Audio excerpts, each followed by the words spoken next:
Hello, BookTube, and welcome back to your Daily Penguin. That's my long, slow waddle through my Penguin Classic collection.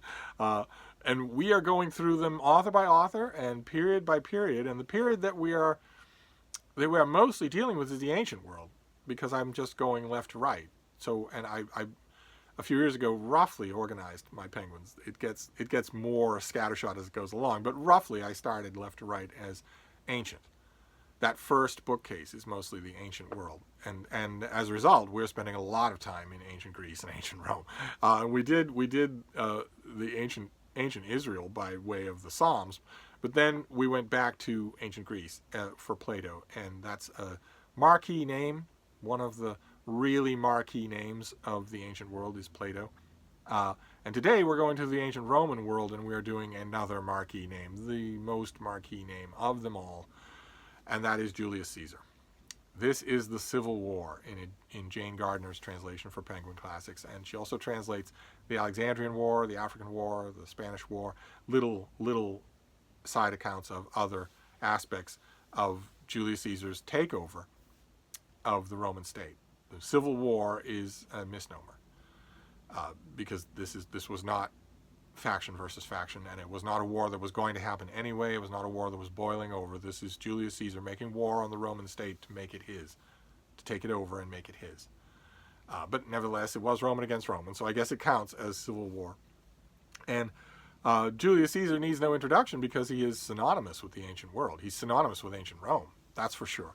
So that centuries later, William Shakespeare could put into envious Casca's mouth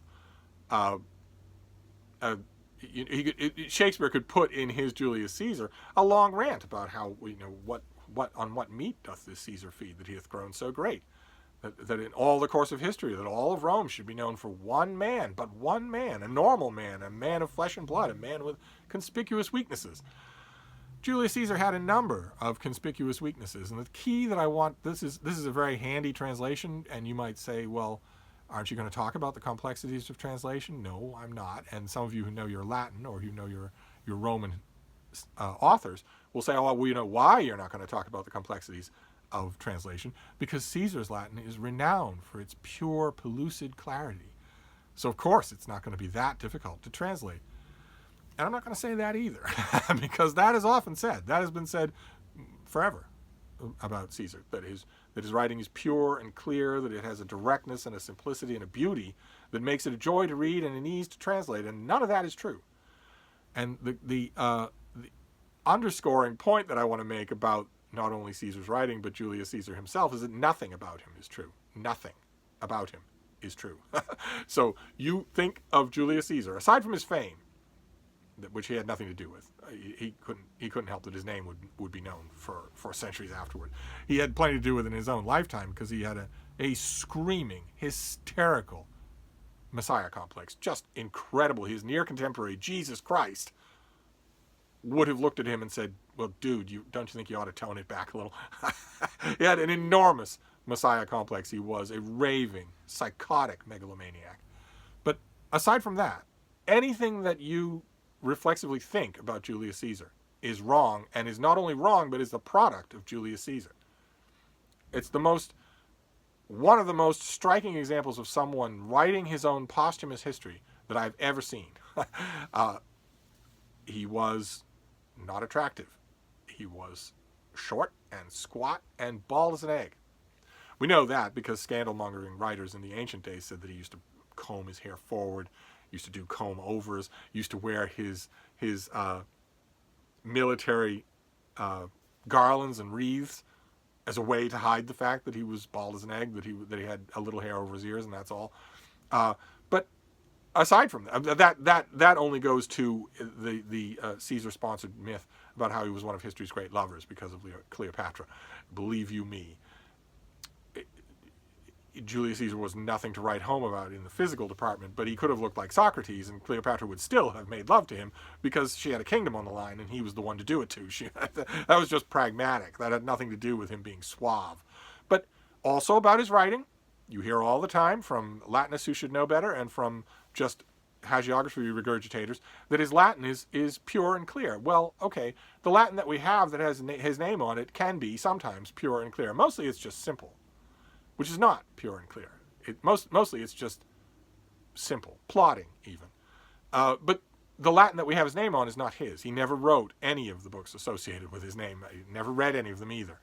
These were all PR that were done and paid for by people who were told exactly what would happen to them if it didn't get the response he wanted. He wasn't interested in reading it himself because he was never interested in what it said. He only cared about its response. So when we hold up a volume of Julius Caesar and classicists get together and assume a professorial tone in the introduction and say, well, the Alexandrian War probably written by a lieutenant.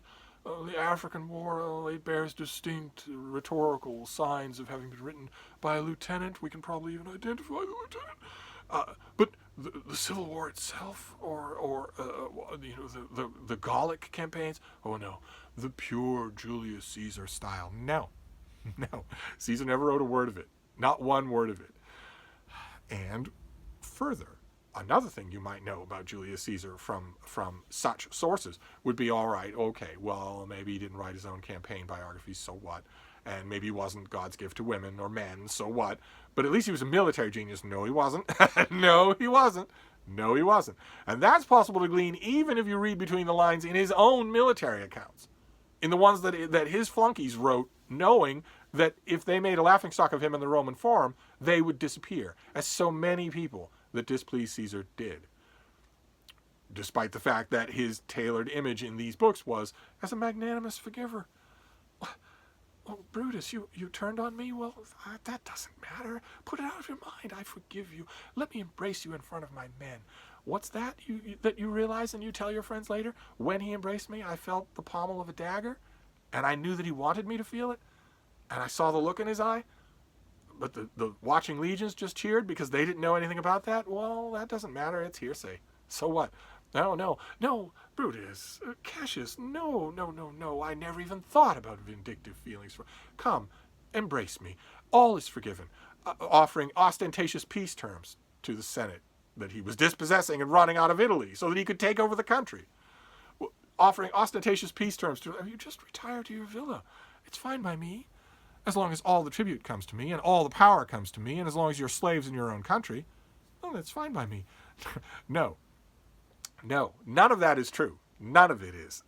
His aides knew that they could not make a laughingstock of him in the Forum, so they wrote a straight-up account in third person of Caesar doing this, that, and the other thing to Gaulish tribes, almost always to his own benefit. There are embarrassing moments, too well known, already mentioned in dispatches elsewhere that have nothing to do with Caesar.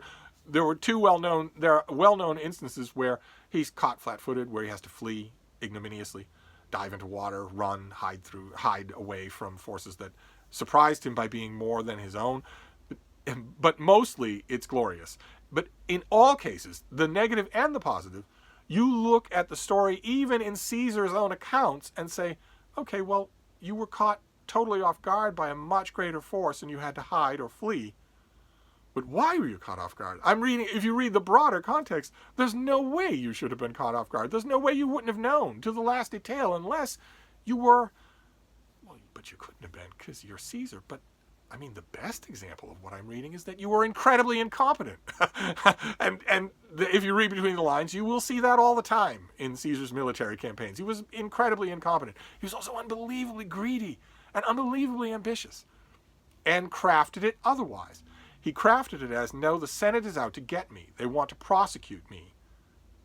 So they're just waiting me out. They're waiting and forcing me to give up my command. When I have my command, I am immune to prosecution. But once I give it up, once I re-enter Italy as a private citizen, I am open to all kinds of prosecution. All kinds. I'll be in the courts forever. They want to ruin me. They want to send me into financial exile. So I have no choice but to lead my legions into Italy and march on the city of Rome and take it over as a king. Again, you do not need to read between the lines too much to realize that is an incredibly thin and overweening self-justification for a monster. They made me conquer the country? They made me do it? No. No. No matter what you do, no matter what you say, literarily, no. Rhetorically, these speeches that allegedly brought tears to the eyes of practiced orators, no, they were paid to do that, or they were threatened to say that, or they didn't say it. If any account like that comes from Caesar, it is just a lie. It never was said. If it comes from Cicero or somebody like that, there was all sorts of pressure behind the scenes. I need you to blurb me. I need you to do me a favor, though. And if you don't, well, I don't need to draw you a map. I'm not Sulla, and I'm not Marius, and I'm not Cinna. They were thugs. They needed to draw you a map. In fact, they were happy to do it. I have a different way. I don't need to draw you a map. The threat is every bit as real. In fact, it's much realer. So, every claim to fame for this person that one classicist 100 years ago said was the greatest example of a human being who had ever walked the face of the earth. Every example that you can come up with, the wit, the charm, the suave, the loquacity, the military genius, the rhetorical genius as a writer, as a historian, all of it is false. All of it is false. All of it is. You're not reading Caesar's words. When you read his accounts of his own battles, you are reading extremely warped versions of them, and you can tell. You can tell when you do it. And that's to say nothing of reading alternate accounts or trying to break down what happened without accounts. So, your Daily Penguin for today is one of history's greatest frauds. One of the greatest frauds who's ever lived. And I say that not just because of the sheer breadth of fraudery that he conducted in his own day, but because of how successful it's been. How successful it's been. This guy, an arch traitor to his country, to his people, should be viewed as a paragon of the ancient world.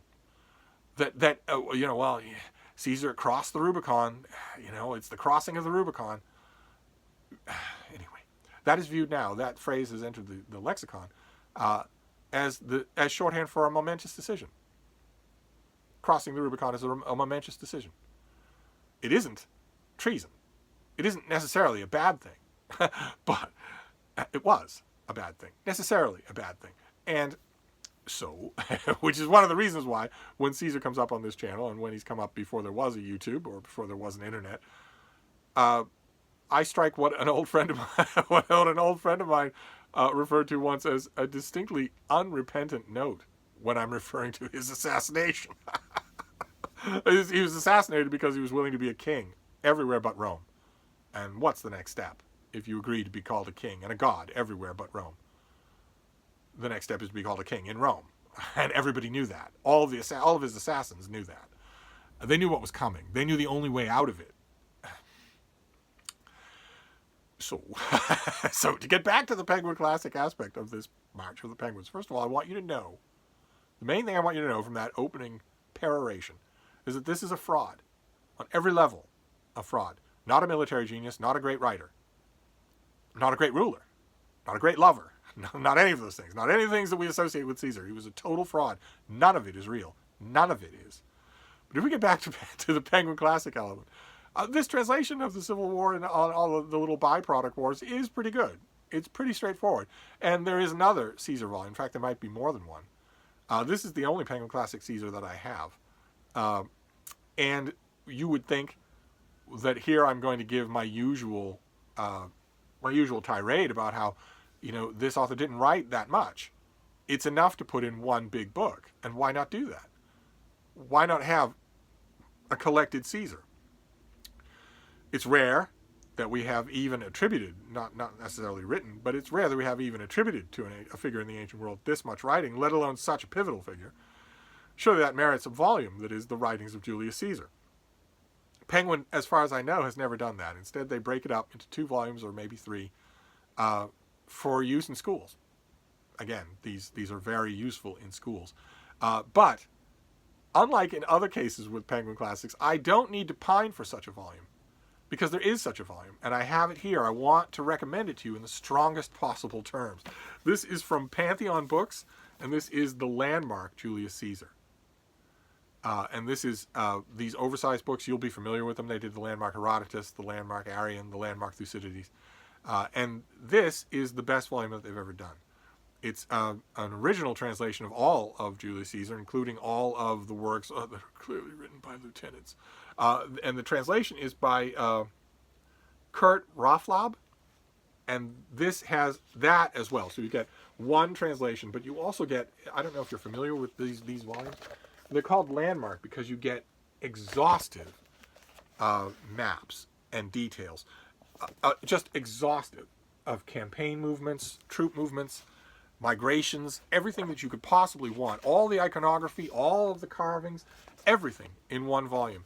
And in addition to all of that, you also get an incredible editorial support system here. There are notes all throughout the translations on the sides. See there, you get another beautiful map. They're diatone maps. They're all throughout here. You get notes and explanations, but you also get in the back a gigantic glossary of terms, a gigantic bibliography, and also supplementary essays about Julius Caesar, his world, the major characters in it. This is the volume to have. It sounds a little bit disloyal in the March of the Penguins to call for you to get another volume, but if you are interested in Julius Caesar, and I guess you have to be, provided my warning is lodged somewhere in your limbic system, I guess you have to be. If you're interested in Julius Caesar and you're wondering what should I get, there are all sorts of editions out there. Get this one. If you want to spend the money, this thing was $35, $50. Oh God. Oh God. But even if you just want to read, every library in the country of America, probably every library in your country too, has this. These are standard works. They are incredible works of scholarship. And this is the best of them all. This is at the moment the only Landmark edition that I have. I've loved all the others. I especially love the Landmark Herodotus, of course I did. But this is the one I have because this has the most original scholarship. Just amazing. Just an amazing work. This is the book that I would call for Penguin to make. This is all of Julius Caesar plus all kinds of supporting material. So that is your Daily Penguin. It's not a Penguin at all. This is the Penguin Classic of the Civil War.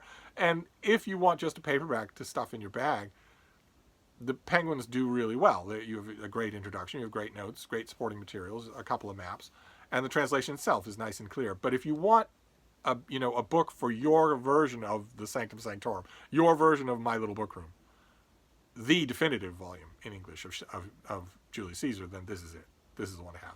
So, which is a little bit off the mark when it comes to a Daily Penguin, but there you go. So I'm going to wrap this up. That is your Daily Penguin for today. We will march on tomorrow. We'll waddle on tomorrow. So I'll see you then. Thank you, BookTube.